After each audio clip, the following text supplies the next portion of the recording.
que Dieu appartient à tout le monde. Et Dieu est au centre d'un cercle et les fidèles sont situés sur la circonférence de ce cercle.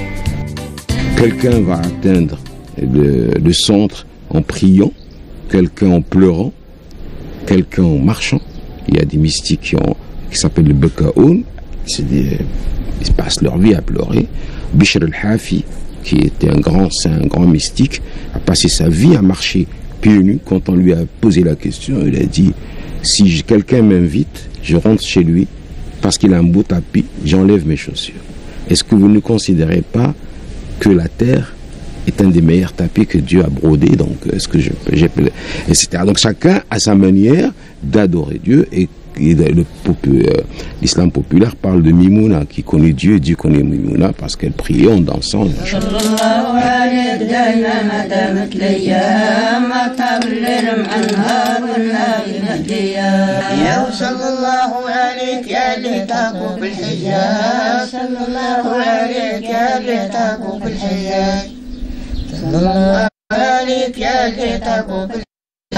يا محمد سبحان مولاك اليوم يا مولانا نرزق دايرك من غيرك عيان يا مولانا نرزق دايرك من غيرك عيان.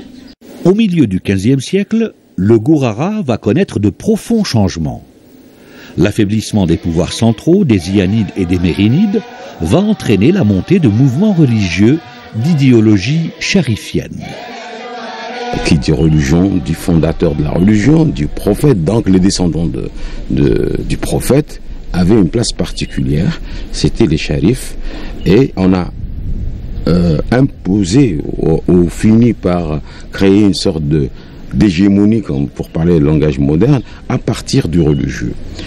Certains par des faits méritoires, par des faits exceptionnels, par des miracles, par une science acquise, par un djihad accompli, pouvaient devenir aussi l'équivalent des Sharfa. Donc il y avait les Sharfa, qui dit Sharfa, de à côté Marabtin, les marabouts, qui étaient des révoltés, des rebelles à l'ordre, à l'intérieur de la logique. Ça veut dire que nous sommes des musulmans, mais notre pouvoir ne nous vient pas du dehors, ne nous vient pas de la science diffuse, mais d'une science infuse.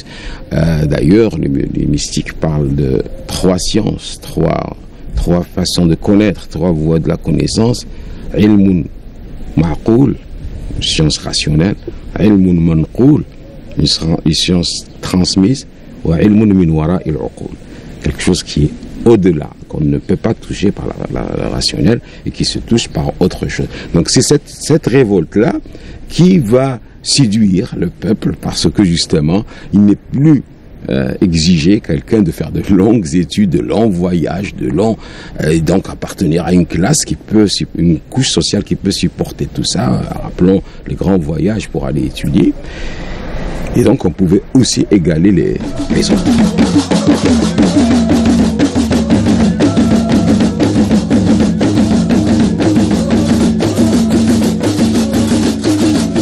C'est à partir du XVIe siècle que les marabouts, les shorafas et les saints vont jouer un rôle important dans la propagation de l'islam parmi les populations isolées du Sahara. Des confréries telles que la Qadiriya, la Jazouliya et la Taïbiya vont émerger dans cet espace.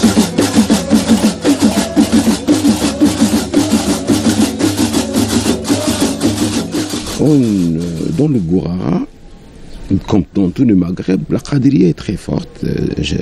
La fondateur, c'est Moulay Abdelkader Jilali. La Chadiliya, qui va donner la Chadiliya, elle passe par le Maroc, et à chaque fois, elle va avoir des branches. La Ziyaniya, la Karzaziya. Ici, c'est la Wazaniya, elle est très forte, d'Ardemana. D'Ardemana qui est à Wazan, c'est la Taïbiya plus exactement, le Moulay Taïb. Et donc, c'est dans ces confréries, il y a aussi la confrérie des Gnawa. C'est une confrérie. Elle est païenne à l'origine, elle est subsaharienne, elle existait avant l'islam, et pourtant l'islam va la domestiquer, parce que l'islam, quand il ne pouvait pas évacuer une idéologie forte, il l'a domestiquée, ou comme dirait Jacques Berck, il l'a dévaluée en folklore. Et quand elle devient folklore, à un moment donné, il y aura un mujaddid, un rénovateur, qui va se soulever pour dire c'est que du folklore et on passe à autre chose. Mais on ne l'affrontait jamais de face. Donc il y a plein de confréries qui ne sont pas si orthodoxes que ça, mais qui sont admises et qui essayent de cohabiter dans cet espace.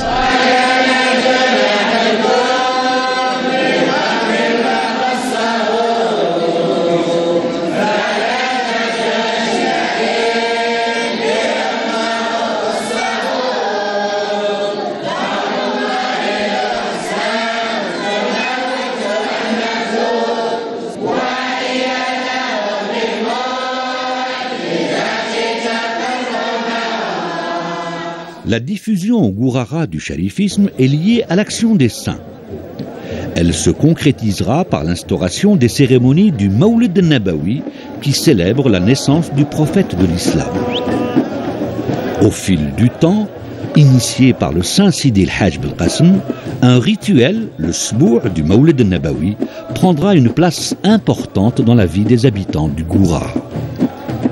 Alors Sidi el-Hajj Belkacem est une de ces figures qui pourrait être le lieu de conjonction de ces deux logiques, à savoir la logique du charifisme, parce que sa généalogie le fait descendre donc du prophète, sachant bien sûr que les généalogies sont ce qu'elles sont, elles peuvent être fabriquées, mais l'important c'est de pouvoir le faire admettre aussi. Et il y a l'autre logique, il était aussi un saint au sens de quelqu'un, un maître du sens, quelqu'un qui accomplit des choses, qui perce des secrets, qui se projette dans l'avenir, donc qui a des compétences et des potentialités que ses contemporains n'avaient pas et qui pouvaient reconnaître.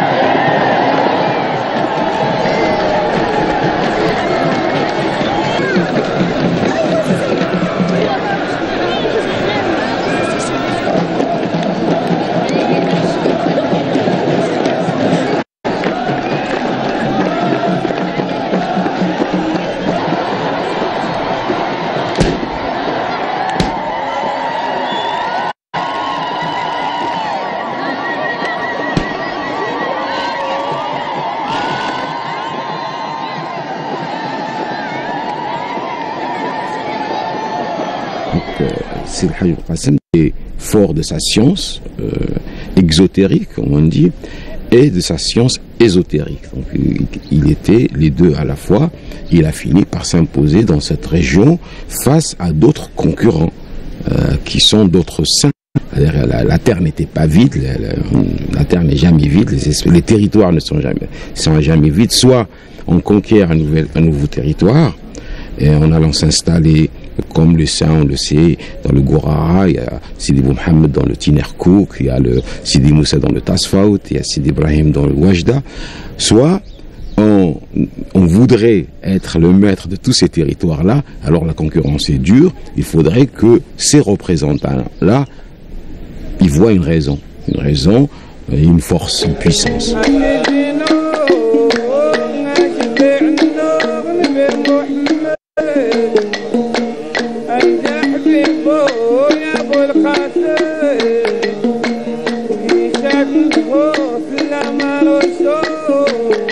Sidi Ba Mohammed est l'élève du saint Sidi el-Hajj Belkacem, Qutb Zamanou, le pôle de son temps. Il est rare de voir un disciple cohabiter avec son maître. Sitôt l'initiation achevée, les nouveaux maîtres sont envoyés à la conquête d'autres territoires, une logique de pouvoir. Il y a une légende du père de Sidi Mohammed qui lui dit « Va vers le pays de la Agaya », c'est-à-dire cette plante, la Agaya, qui se dit en berbère Tabl Koza. Parce que, dit-il, deux lions ne peuvent pas cohabiter dans un même lieu. Certains disent deux étalons de Lyon. Donc il va aller dans le Tarouzi, dans le Tinelkouk, où c'est un autre pays, d'autres personnes, et il va essayer d'inscrire sa puissance sur ce territoire. اللهم صل على سيدنا محمد الفاتح لما أغلق والخاتم لما سبق ناصر الحق بالحق والهادي إلى صراط المستقيم وعلى آله حق قدره ومقداره العظيم سبحان ربك رب العزة عما يصفون وسلام على المرسلين والحمد لله رب العالمين. Et cette rivalité, le Moulid la traduit très bien parce que on vient de Sidi Bou Mohamed. C'est le fils qui va descendre à Oulad Saïd, rendre visite au père, principe généalogique réactivé, doublement généalogique. C'est le principe de la généalogie adamique, ça veut dire qu'il passe par le rein, comme on dit, et la généalogie qui passe par l'esprit spirituel. En arabe, on parle de Ibn Solb, Ibn Qalb.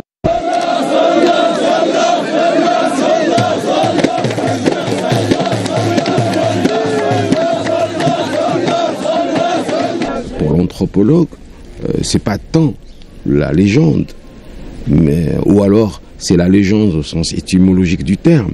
Légenda veut dire ce qu'il faut lire, ce qu'il faut lire derrière ça. C'est comme la légende de la carte géographique, ce qu'il faut lire.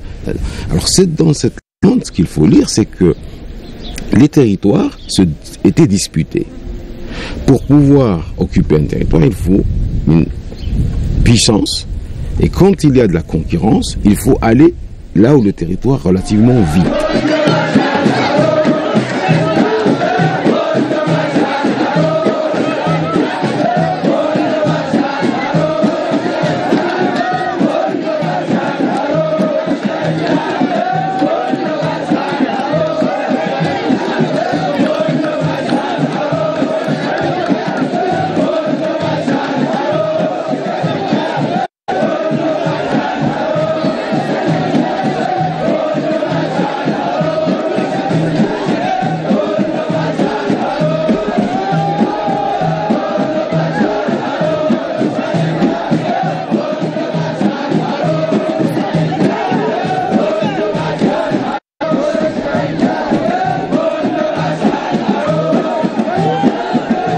Dans les sociétés à tradition orale, les documents historiques écrits sont rares.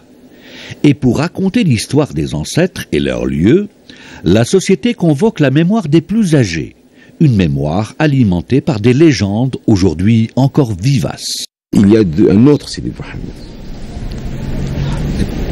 Les légendes les confondent dans le temps. Ce qui est important, c'est le topos. Sidi Mohamed est fort. Après, il y a un homonyme. Sidi Mohamed le Marfour de Tazliza ou le Merfoud ou Boumouzna. Il a plusieurs noms parce que il est mort entre le Deldoul et Tinelkouk. Les gens de Tinelkouk vont le revendiquer et lui et les gens du Deldoul chez qui il est mort, ils disent il est mort chez nous, on l'enterre chez nous. Et on l'a appelé le Merfoud parce que le lendemain, quand ils se sont disputés, ils ont dit demain on va l'enterrer. Il y a eu un grand orage, une mizna, comme on dit mizna, donc c'est pourquoi on l'appelle Boumizna. Le lendemain on vient pour l'enterrer, on ne le trouve pas. On trouve un tronc de palmier à sa place. Donc on appelait de Marfour, Merfoud, Boumizna. Et chez les gens de Tinelkouk, ils ont trouvé son corps. Ils l'ont appelé Basbah, c'est-à-dire c'est celui du matin.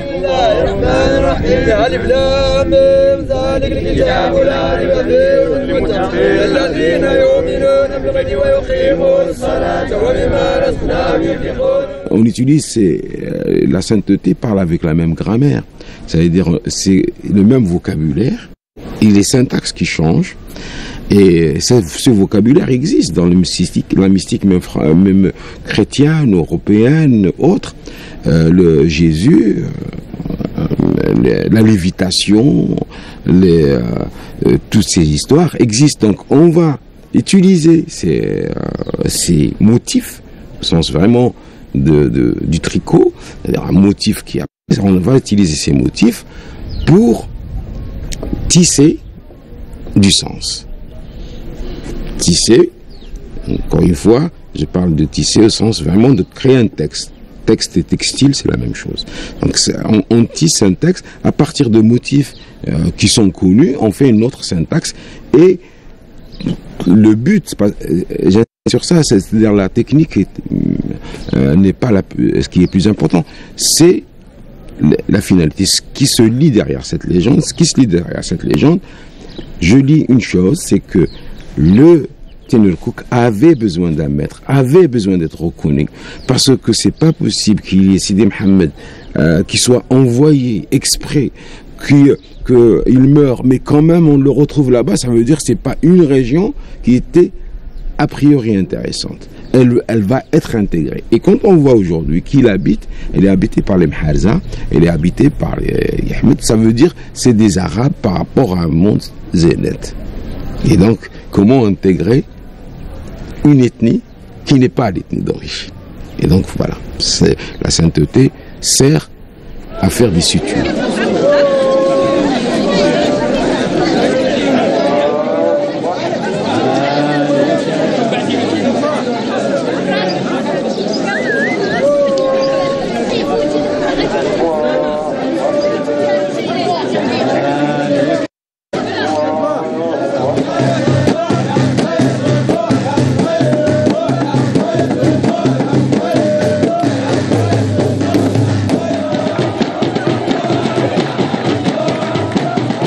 Autrefois, dans le Gourara, les populations étaient structurées en Sof, les Yahmed et les Sofianes, qui étaient souvent en rivalité. L'avènement des saints a réussi à relativiser les différences ethniques et à déplacer les oppositions à un niveau symbolique. Oui, ces affrontements peuvent aussi être des simulations, ce qu'on appelle des métaphorisations. On peut métaphoriser pour conjurer une bataille. Au lieu de les catharsis sociales, c'est-à-dire qu'on joue aujourd'hui le football, le combat des coqs ou autre, c'est une façon au lieu de se combattre, au lieu de se battre directement, on se bat par personne. Il y a un bouc émissaire pour parler comme René Girard. On peut aller même plus loin. Le duel qui est considéré comme cruel, puisqu'il y a un homme qui tombe, était une avancée dans l'histoire. Parce qu'avant, c'était des groupes qui se battaient, il y avait des centaines de morts. Le duel réglait le problème, parce que si le chef meurt, il n'y a qu'un seul qui est mort, les autres sont vaincus, donc il y a une économie de vie, même si c'est cruel. Et après, ce duel va être symbolique, quand il y a deux présidents dans un pays démocratique qui se battent. Au lieu que ça soit avec des épées, ça peut être avec des discours, et on peut vaincre l'autre. Donc cette métaphorisation, si on l'a en tête, on peut considérer que ce qui se joue dans cette fête est une symbolisation de rivalité potentielle ou réelle qui, ce jour-là, se traduisent par une rivalité dans l'esthétique.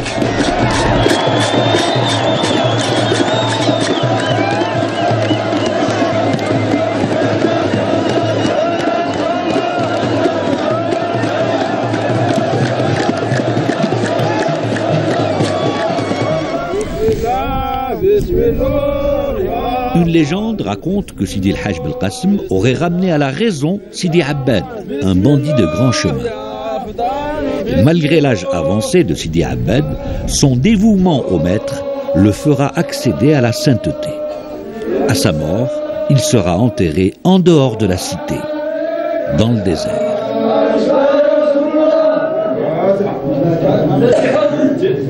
Vous savez, dans la mystique, il y a les saints studieux et les saints furieux.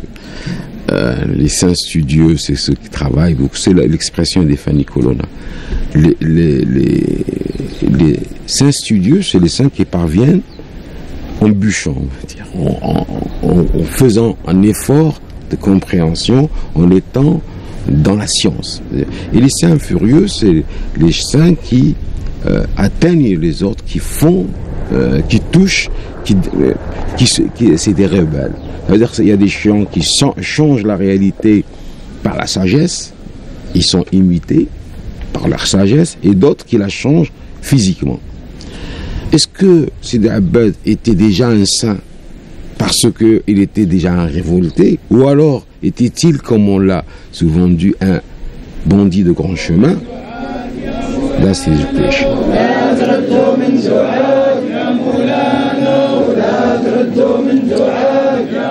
Le meilleur tombeau, c'est celui qui doit disparaître de terre, parce que ça veut dire tout doit disparaître, il n'y a que la face de Dieu qui doit exister. Donc ça, on commence par ne pas laisser de traces, pas de monuments. Or, malgré ce principe, les saints ont des monuments. Et donc c'est des saints qui ont, malgré ça, réussi leur mort, parce qu'au lieu de disparaître, Sidi Abbad, on peut considérer qu'il a échoué, que c'est un saint qui, de ce point de vue, a échoué donc dans la cité ici-bas. Mais il est reconnu comme étant dans la cohorte des saints. Il n'est pas exceptionnel. C'est l'exceptionnalité qui est là en jeu. Parce que les grandes figures qui vont être Cholées, reconnues, qui vont durer, il y a une reconnaissance des contemporains et des vivants. Bismillah, Bismillah, Bismillah, ya Afdal, Bismillah, Bismillah.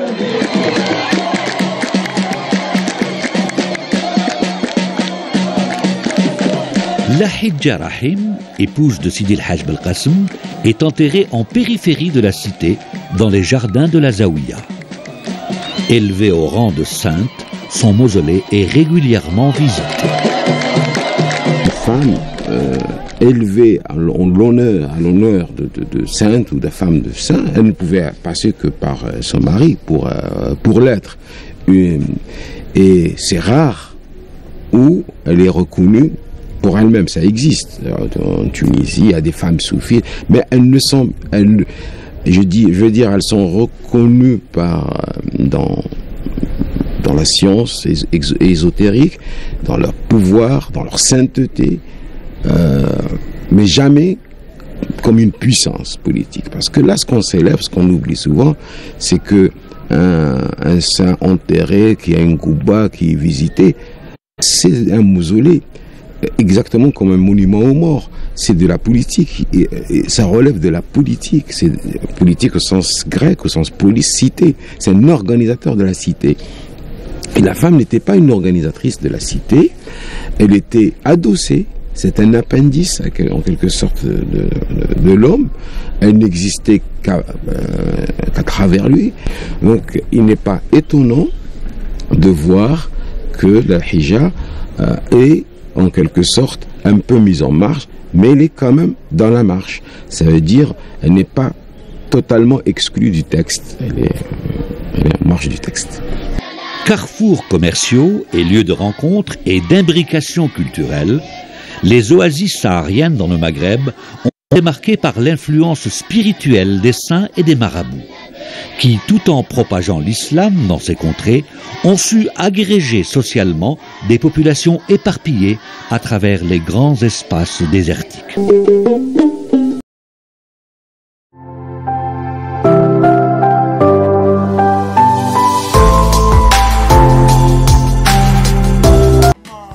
تنميرث تمقرات أيثما أيسما إشاويين إمازيغن أنصوفي السون